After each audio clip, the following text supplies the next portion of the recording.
श्री सद्गुरु महाराज की जय। सत्संग सुधा वचनामृत द्वितीय भाग। संत सद्गुरु महर्षि में ही परमहंस जी महाराज का प्रवचन।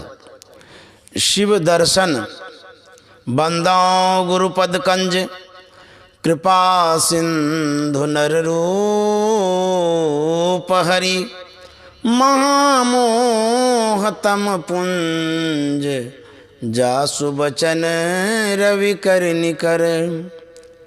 बहुत पहले यहाँ संस्कृत का अत्यधिक प्रचार था। प्रायः सब संस्कृत में बोलते थे। उस समय ऋषियों तथा मुनियों ने जो समय समय पर प्रवचन कहे, उन्हीं के सदुपदेशों को उपनिषद कहते हैं। कुछ काल पहले अपने देश में संकुचित विचार था। लोग सर्वसाधारण को यह उपनिषद ज्ञान नहीं बताते थे, इसलिए इसका विशेष प्रचार नहीं हुआ। योग सिखोपनिषद में शिव और ब्रह्मा का संवाद है। ब्रह्मा ने शिव जी से पूछा, कोई योग और कोई ज्ञान मोक्ष प्राप्ति के लिए बतलाते हैं, आपका क्या मत है? इस पर शिव जी ने उत्तर दिया, ज्ञानहीन योग और योगहीन ज्ञान मोक्ष कार्य में समर्थ नहीं होता। इसलिए मुमुक्षु को ज्ञान और योग दोनों का दृढ़ता के साथ अभ्यास करना चाहिए। योगहीनम कथम ज्ञानम मोक्षदम भवति भो, योगोपि ज्ञानहीनस्तु न क्षमो मोक्ष कर्मणि, तस्मात् ज्ञानं च योगं च मुमुक्षुर्दृढ़मभ्यसेत्। योग सिखोपनिषद अध्याय 1। मोक्ष का अर्थ है बंधन से छूट जाना। हम सब लोग बंधन में बंधे हुए हैं, कैद हैं, शरीर में कैद हैं और जड़ चेतन की गिरह में बंधे हुए। इसलिए सब लोग दुख उठाते हैं। यह दुख क्यों होता है? शरीर रहने पर ही दुख होते हैं। काम क्रोध उत्पन्न होते रहते हैं। इसका कारण शरीर है। शरीर और संसार से छूटने से ही दुख छूटेगा। ज्ञान का अर्थ है जानना, योग का अर्थ है मिलना। ज्ञान से जानने में आवेगा कि किससे मिलना है। योग जानने से उसकी क्रिया करके उससे मिलेंगे। ईश्वर से मिलने के लिए जो क्रिया है वह योग है। जप ध्यान सरल योग का अभ्यास है। सत्संग करना ज्ञान का अभ्यास करना है। शरीर और आत्मा को जानना ज्ञान है।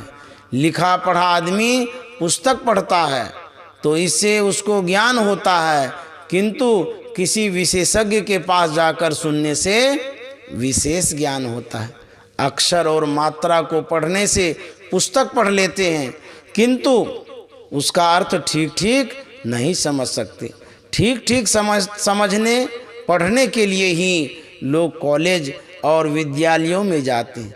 इसलिए पढ़े लिखे लोगों को चाहिए कि जहाँ कहीं कोई विशेषज्ञ हों उनके पास जाकर सुनें और सीखें। यह जानकर ज्ञान और योग दोनों का अभ्यास अत्यंत आवश्यक है।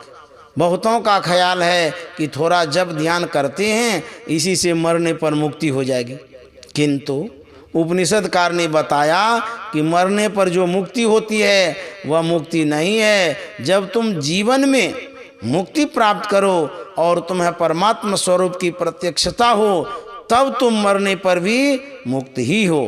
पिंडपातेन या मुक्ति सा मुक्तिर्न तुमन्यते, देहे ब्रह्मत्वमायाते जलानां सैन्धवं यथा अनन्यतां यदा याति तदा मुक्तः स उच्यते।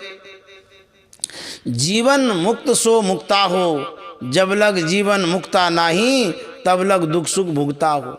देह संग नहीं होवे मुक्ता, मुए मुक्त किन होई हो, जल प्यासा जैसे नर कोई, सपने मरे प्यासा हो। जीवत छूटे देह गुण, जीवत मुक्ता होय, जीवत काटे कर्म सब, मुक्ति कहावे सोय। जीवत जगपति को मिले, जीवत आत्म राम, जीवत दर्शन देखिए दादू मन विश्राम। जीवत मेला ना भया, जीवत परस न होय, जीवत जगपति ना मिले, दादू बूढ़े सोय। मुआ पीछे मुक्ति बतावे, मुआ पीछे मेला, मुआ पीछे अमर अभय पद, दादू भूले गैला। दादू दयाल जी महाराज। सुनि समझहि जन मुदित मन, मज्जहि अति अनुराग, लहई चारि फल अछत तनु, साधु समाज प्रयाग। गोस्वामी तुलसीदास जी। फिर इस योग सिखोपनिषद में कहा गया है कि मरते समय जैसी भावना रहेगी उसी के अनुकूल शरीर होगा। देहावसान समय चित्ते यद यद विभावयेत तत्तदेव भवेत जीव इत्येव जन्म कारणम। यदि मरने के समय पाश्विक भावना हो तो बड़ा बुरा होगा, इसलिए सचेत रहो कि मरने के समय यह बुरी भावना ना आने पाए। जिस आदमी का जागृत अवस्था के काल में जिस ओर विशेष ख्याल लगा रहता है, स्वप्न में भी वही वह देखता है। उसी प्रकार जीवन काल में जैसी भावना बारंबार होती रहेगी, मरने के समय भी वैसी ही भावना होगी। इसलिए जीवन काल में अच्छी भावना रखो कि मरने के समय भी अच्छी भावना हो। श्रीमद् भगवत गीता में लिखा है, कविं पुराना मनसा सितारा, मनोर्णीयां समनुस्मरेद्यः, सर्वस्य दाता रमचिन्त्य रूप, मादित्य वर्णम तमसः परस्तात्, प्रयाण काले मनसा चलेन, भक्त्या युक्तो योग बलेन चैव, भ्रुवोर मध्ये प्राणमावेश्य सम्यक, स्वतं पुरुष मुपैति दिव्यम। अध्याय 8 श्लोक 9-10। अर्थात जो मनुष्य मृत्यु के समय अचल मन से भक्ति से सराबोर होकर और योग बल से भ्रिकुटी के बीच में अच्छी तरह प्राण को स्थापित करके सर्वज्ञ पुरातन नियंता सूक्ष्मतम सबके पालनहार अचिंत्य सूर्य के समान तेजस्वी अंधकार से परे स्वरूप का ठीक स्मरण करता है, वह दिव्य पुरुष को पाता है। जीवन भर अपना कुछ पूजा पाठ करो, यदि उससे दर्शन नहीं हो या किसी प्रकार का प्रत्यक्ष अनुभव नहीं हो जाए तो संतोष नहीं होता।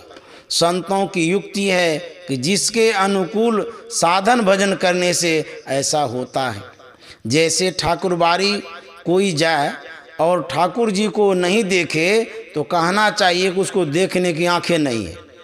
उसी प्रकार जिससे परमात्मा का कुछ ख्याल चिन्ह देखने में आता है, वह दृष्टि सबको है, किंतु उससे काम लेने के लिए देखने के लिए लोग नहीं जानते।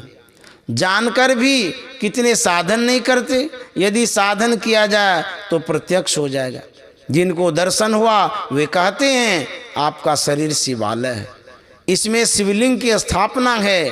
बाहर में प्रस्तर का शिवलिंग बनाकर पूजते हैं।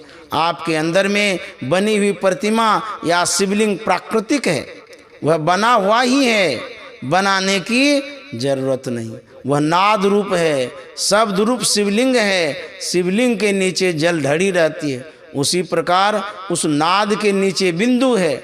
शिवलिंग रूप नाद है और बिंदु शक्ति चिन्ह रूप जल ढड़ी है।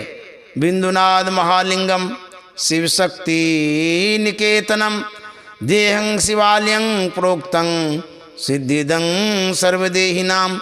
योग सिखोपनिषद जो साधन करे उसको ये अपने अंदर में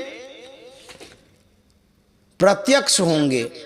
जो अच्छी तरह कोशिश करे तो अवश्य देखेगा। ये कोई ऊंचे दर्जे की चीज नहीं है, नीचे की ही है, किंतु मन को पवित्र रखना जरूरी है। जिसका मन पवित्र नहीं है वह उसे देख नहीं सकता। नाद का अर्थ है शब्द और बिंदु का अर्थ है छोटे से छोटा चिन्ह। जिसमें परिमाण नहीं केवल स्थान है वह बिंदु है। बाहर में ऐसा चिन्ह नहीं हो सकता है जो आँख से देखा जा सके। कोई भी आकार या दृश्य बिंदु के बिना बन नहीं सकता।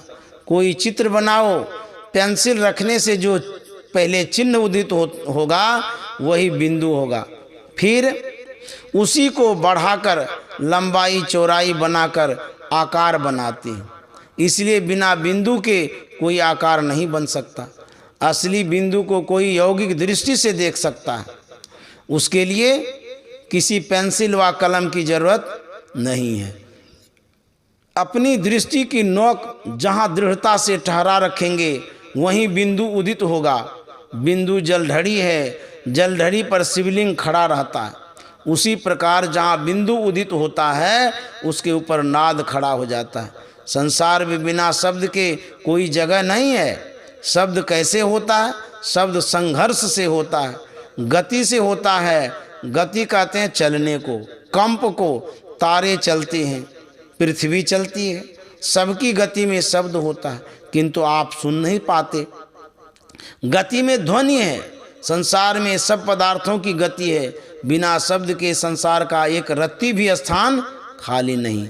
हम लोगों का शरीर बढ़ता है, इसमें भी गति होती है, इसके शब्द को सुन नहीं पाते। नाड़ियाँ चलती हैं, इससे भी आवाज़ होती है। जहाँ कुछ गति है, संचालन है, वहाँ ध्वनि है। संसार गतिशील है, इसीलिए संसार शब्द से भरा है। आपके शरीर में भी शब्द है। स्थूल शब्द को डॉक्टर लोग कान में यंत्र लगाकर सुनते हैं, किंतु बारीक शब्द को नहीं सुन सकते। बारीक शब्द तब सुन सकते हैं जब आप बिंदु को प्राप्त कर लें। बिंदु को प्राप्त करने वाला सूक्ष्म शब्द को सुन सकता है। वह शब्द शिवरूप है। शिव का अर्थ कल्याणकारी है। उसको जो प्रत्यक्ष करता है उसका कल्याण होता है। बिंदु में जो अपने मन को समेट सकता है, दृष्टि को समेट कर देखता है, तो उसमें शक्ति आ जाती है। फैलाव में शक्ति घटती है, सिमटाव में शक्ति बढ़ती है। जिसकी दृष्टि सिमट गई है उसकी शक्ति बढ़ जाती है और नाद रूप शिव की उसे प्रत्यक्षता हो जाती है। रूप या दृश्य का बनना बिना बिंदु से नहीं होता। इसलिए सब दृश्य का बीज बिंदु है। किसी आकार और दृश्य का आरंभ एक बिंदु से होता है और उसका अंत एक बिंदु पर होता है। दृश्य जगत का बीज बिंदु है और अदृश्य जगत का बीज शब्द है। जिसकी वृत्ति शब्द रूप शिव को पकड़ लेती है वह सारी सृष्टि को अंत कर जाता है। उसे मोक्ष के साथ परमात्मा स्वरूप की प्राप्ति हो जाती है। श्री सद्गुरु महाराज की जय।